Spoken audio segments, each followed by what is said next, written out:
Hello दोस्तों, नमस्कार। उन्मुक्त स्टडी सेंटर में आप सभी का स्वागत है।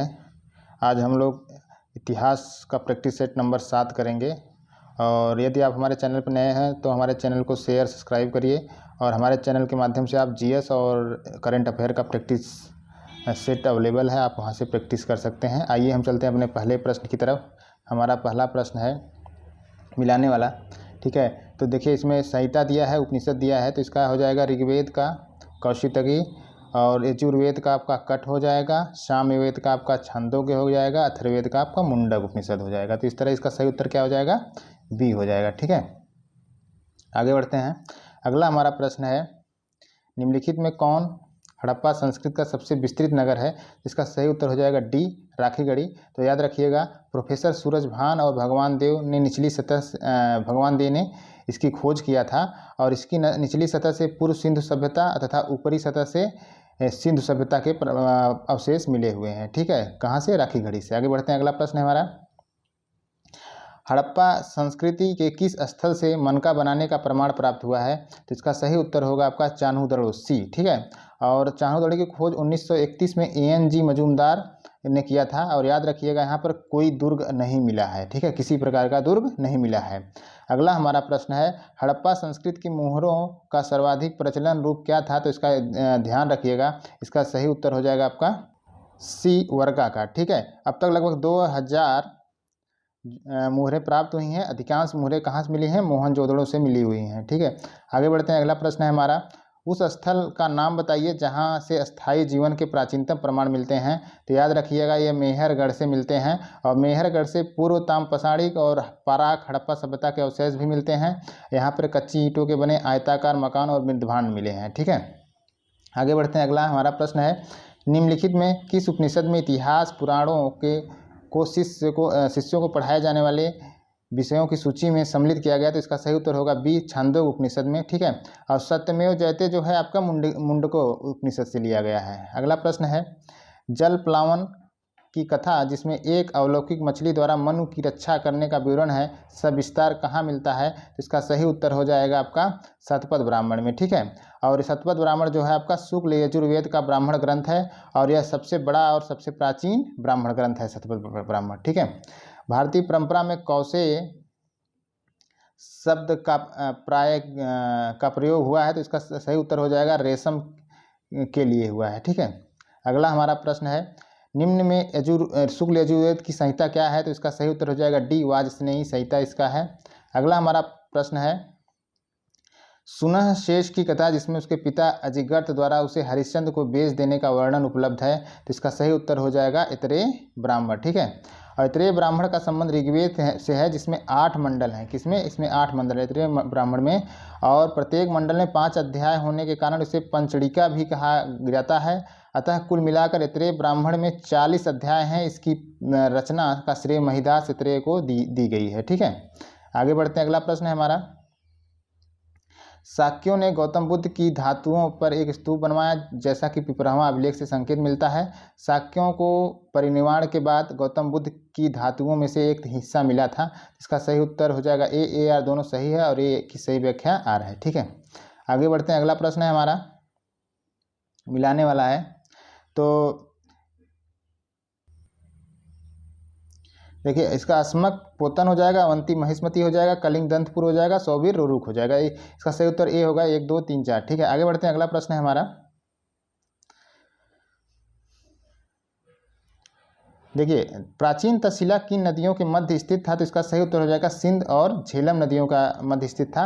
तक्षशिला के बारे में थोड़ा सा आप जान लीजिए। रामायण के अनुसार भरत ने अपने पुत्र तक्ष के नाम पर इस नगर की स्थापना की थी, और महाभारत से भी पता चलता है कि परीक्षित के पुत्र जन्मेजय ने इसे जीता था, यहीं अपना प्रसिद्ध नाग यज्ञ किया था। ठीक है, अगला हमारा प्रश्न है, अशोक के अभिलेखों में उल्लिखित उसका समकालीन तुर्मय शासक जो था कहाँ का राजा था? तो इसका सही उत्तर हो जाएगा बी, मिस्र का शासक था।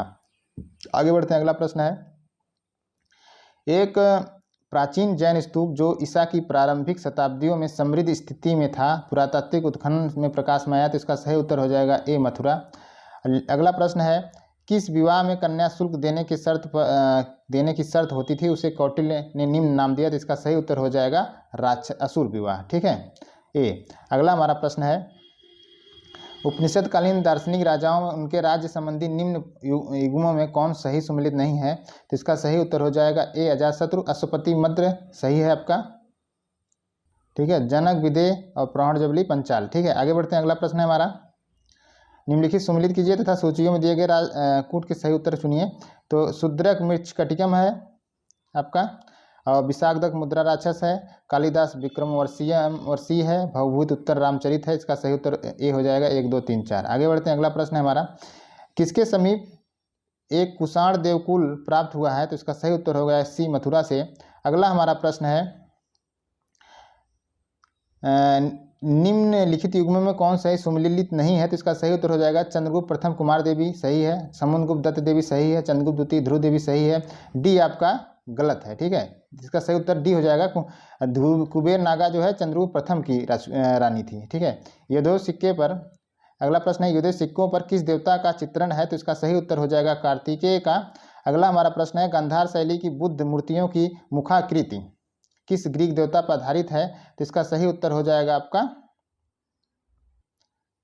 B, Apollo. ठीक है, आगे बढ़ते हैं। अगला प्रश्न है हमारा, निम्नलिखित वक्तव्यों पर विचार कीजिए और तथा नीचे दिए गए कूट से सही उत्तर का चयन कीजिए। तो इसका कथन एक है, चीनी यात्री फायान ने चंद्रगुप्त द्वितीय के राज्यकाल में भारत की यात्रा की थी। कारण है कि फायान ने राजधानी पाटलिपुत्र में चंद्रगुप्त द्वारा अपने साम्राज्य का शासन करने का वर्णन किया गया है। ठीक है, तो इसका सही उत्तर हो जाएगा आपका, एक मिनट, इसका सही उत्तर हो जाएगा आपका डी। ठीक है, ए गलत है और आर सही है। और एक चीज़ आप लोग और ध्यान रखिएगा, ये जो फायान था इसके बचपन का नाम क्या था? कूड़ा था। क्या नाम था इसका? कूड़ा था, याद रखिएगा। आगे बढ़ते हैं। अगला प्रश्न है हमारा, निम्नलिखित में से किसने सर्वप्रथम पृष्ठ भाग पर लक्ष्मी की प्रतिमा युक्त स्वर्ण मुद्रा का प्रचलन किया? तो इसका सही उत्तर हो जाएगा ए, गोविंद चंद गढ़वाल था। अगला हमारा प्रश्न है, किस के समय में गंगैकोंड चोलपुरम एक प्रशासकीय केंद्र बन गया था? तो इसका सही उत्तर हो जाएगा आपका राजेंद्र प्रथम के समय। ठीक है, राजेंद्र प्रथम ने ही पाल नरेश महिपाल को पराजित किया था। ठीक है, आगे बढ़ते हैं। इसका अगला प्रश्न है, किसकी सभा का नाम भुवन विजय था? इसका सही उत्तर डी हो जाएगा कृष्ण देव राय के समय। अगला हमारा प्रश्न है, अवंती सुंदरी के साथ राजशेखर का विवाह किस प्रकार का उदाहरण है? तो इसका सही उत्तर हो जाएगा अनुलोम विवाह। ठीक है, तो अनुलोम विवाह क्या होता है? अनुलोम विवाह में जो व्यक्ति होता है अपने वर्ण के नीचे की कन्या से विवाह करता है। ठीक है, और अवंती सुंदरी एक क्षत्रिय थी, राजशेखर ने अवंती सुंदरी से विवाह किया था। अगला हमारा प्रश्न है, महमूद गजनवी के साथ सोमनाथ में अभियान के समय चोल राज्य का शासक कौन था? तो इसका सही उत्तर हो जाएगा आपका राजेंद्र प्रथम। तो सोमनाथ का अभियान जो हुआ था 1025 से 26 में हुआ था, और इसका राजेंद्र प्रथम का शासनकाल जो था 1012 से 44 ईस्वी था, याद रखिएगा। निम्न में सबसे छोटा माप कौन सा है? तो सबसे छोटा माप जो है आढ़क हुआ है। ठीक है, ए। आगे बढ़ते हैं। अगला प्रश्न है, चोल शासक समानतः उपासक थे? तो इसका सही उत्तर हो जाएगा शिव के उपासक थे। और एक चीज़ और याद रखिएगा, चोल नरेश जो थे, आदित्य प्रथम ने शिव पूजा के लिए कावेरी नदी के किनारे शिव मंदिर का निर्माण किया, और उसके पुत्र परांतक ने इन्हीं आराधना में द्रव्य सभा का निर्माण करवाया था। किस सभा का? द्रव्य सभा का। अगला हमारा प्रश्न है, निम्नलिखित किसने ऐसे सिक्के प्रचलित किए जिनके एक ओर आसीन लक्ष्मी अंकित हैं, दूसरी ओर देवगिरी लिपि के शासक का नाम? तो इसका सही उत्तर हो जाएगा आपका मोहम्मद गोरी। अगला है हमारा प्रश्न है, चाहमान राजधानी जिसके द्वारा सांभर से अजमेर परिवर्तित की गई? तो इसका सही उत्तर ए हो जाएगा अजयराज ने परिवर्तित किया था। अगला हमारा प्रश्न है, गोविंद चंद्र गढ़वाल की रानी कुमार देवी ने धम्मचक्र जिन विहार कहाँ बनवाया? तो इसका सही उत्तर हो जाएगा डी, सारनाथ में बनवाया था। अगला हमारा प्रश्न है, कथन और कारण है इसका, निम्नलिखित वक्तव्यों पर विचार कीजिए और नीचे दिए गए कूट को सही उत्तर का चयन कीजिए। तो इसका कथन है, अलाउद्दीन खिलजी ने दक्षिण राज्यों को जीता किंतु उनका अपने साम्राज्य में विलय नहीं किया।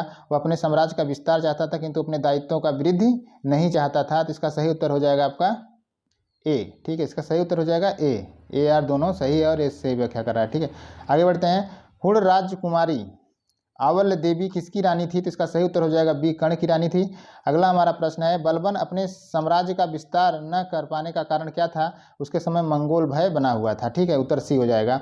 अगला हमारा प्रश्न है, निम्न में से दिल्ली के किन सुल्तानों ने भू राजस्व निर्धारण के लिए भूमि नाप करवाई? तो देखिए गयासिन तुगलक को छोड़ के सभी ने, अलाउद्दीन खिलजी ने, मोहम्मद तुगलक ने, सिकंदर लोदी ने, सभी ने करवाया था। तो इसका सही उत्तर हो जाएगा 1, 3, 4।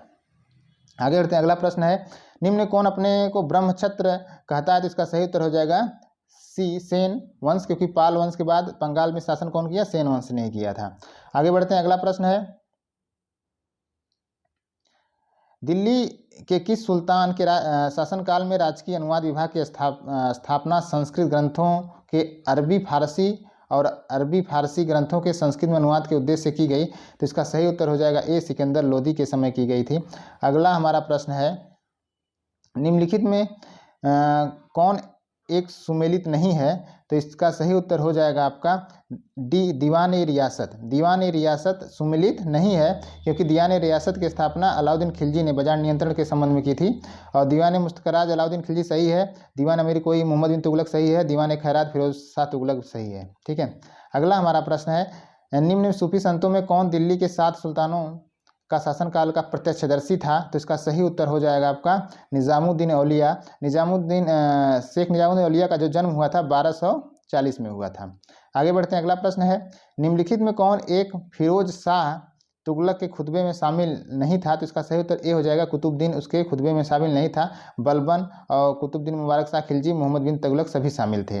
अगला हमारा प्रश्न है, किसे भारत का तोता कहा जाता है? तो इसका सही उत्तर हो जाएगा अमीर खुसरो को। और अमीर खुसरो का जो नाम था मोहम्मद हसन था। क्या था? मोहम्मद हसन था, सॉरी गलत लिखा गया, मोहम्मद हसन था। और इसे भारत का तोता किसने कहा था? इसने अलाउद्दीन ने इसे भारत की तोता की उपाधि दिया था।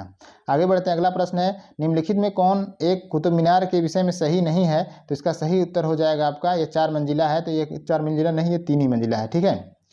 प्रत्येक मंजिल के बाद उसका व्यास कम हो जाता है, ये सही है। और इसका निर्माण इल्तुतमिश द्वारा किया गया, ये भी सही है। इसमें हिंदू और मुस्लिम इस्लामी स्थापत्य की विशेषताएं सम्मिलित हैं, ये भी सही है। आगे बढ़ते हैं। अगला प्रश्न है, निम्नलिखित तेलुगु लेखों में किसे विजयनगर के शासक देवराय द्वितीय के हाथों कनिकाभिषेक से सम्मानित होने का गौरव प्राप्त हुआ था? तो इसका सही उत्तर हो जाएगा आपका श्रीनाथ।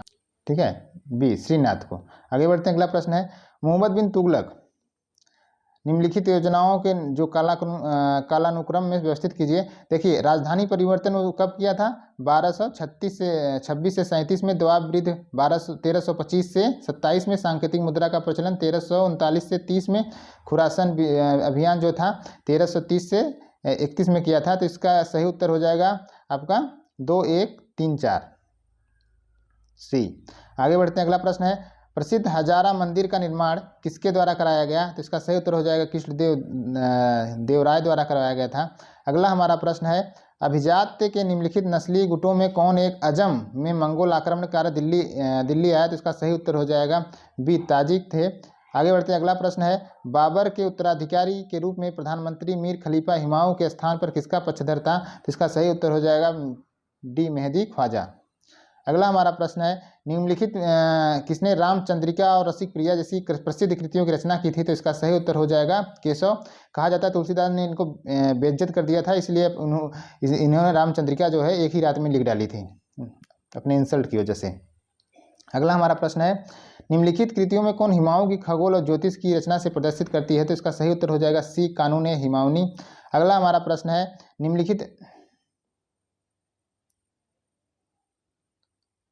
अगला हमारा प्रश्न है आपका, निम्नलिखित में कौन एक सही सुमेलित नहीं है? तो इसका सही उत्तर हो जाएगा सी, जहांगीर। धर्मत का युद्ध औरंगजेब बनाम दारा के बीच हुआ था 1658 में। आगे बढ़ते हैं। हमारा अगला प्रश्न है, विजयनगर साम्राज्य में के काल में निम्न किस नृत्य परंपरा का विकास हुआ था? इसका सही उत्तर डी हो जाएगा, यक्षगान हुआ था। अगला हमारा प्रश्न है, भारत में अपने किस महत्वपूर्ण युद्ध के पूर्व बाबर ने तमगा कर समाप्त कर दिया था? तो इसका सही उत्तर हो जाएगा खानवा का युद्ध में। ठीक है। अगला हमारा प्रश्न है, शेरशाह के शासन काल में कुख्यात काजी फजीहत या काजी फजीलत कौन था? तो इसका सही उत्तर हो जाएगा आपका ये बंगाल का गवर्नर था। ठीक है। आगे बढ़ते हैं। अगला प्रश्न है हमारा, निम्नलिखित में कौन अकबर के समय लिखे गया था? तो इसका उत्तर ये हो जाएगा सभी। हुमायूंनामा भी लिखा गया था, तारीख शेरशाही, अकबरनामा, मुंतखब उत तवारीख। ठीक है। और एक बात और रखिएगा, हुमायूं नामा जो थी बादशाह अकबर के आग्रह पर बाबर की पुत्री गुलबदन बेगम ने फारसी भाषा में की थी। किस भाषा में? फारसी भाषा में की थी। उसके एक भाग में बाबर का इतिहास है, दूसरे भाग में हुमायूं के इतिहास का उल्लेख है। ठीक है, आगे बढ़ते हैं। अगला प्रश्न है, तो इस तरह इसका सही उत्तर हो जाएगा डी, 1 2 3 4। अगला हमारा प्रश्न है, किस वर्ष डच इंडिया कंपनी ने मछलीपट्टनम में अपना कारखाना स्थापित किया था? तो इसका सही उत्तर हो जाएगा आपका सी, 1605 में। आगे बढ़ते हैं। अगला प्रश्न है हमारा, सूची 1 सूची 2 में सम्मिलित कीजिए, नीचे दिए कूट का सही उत्तर का चयन कीजिए। तो इसमें ये आपको मिलाना है।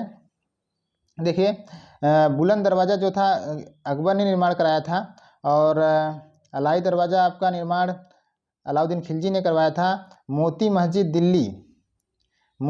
दिल्ली औरंगजेब ने करवाया था। मोती मस्जिद आगरा शाहजहां ने करवाया था। ठीक है, तो इस प्रकार इसका सही उत्तर हो जाएगा आपका, हो जाएगा बी। ठीक है, आगे बढ़ते हैं। अगला प्रश्न है, अकबर के शासनकाल में निम्नलिखित घटनाओं को कालानुक्रमानुसार व्यवस्थित कीजिए।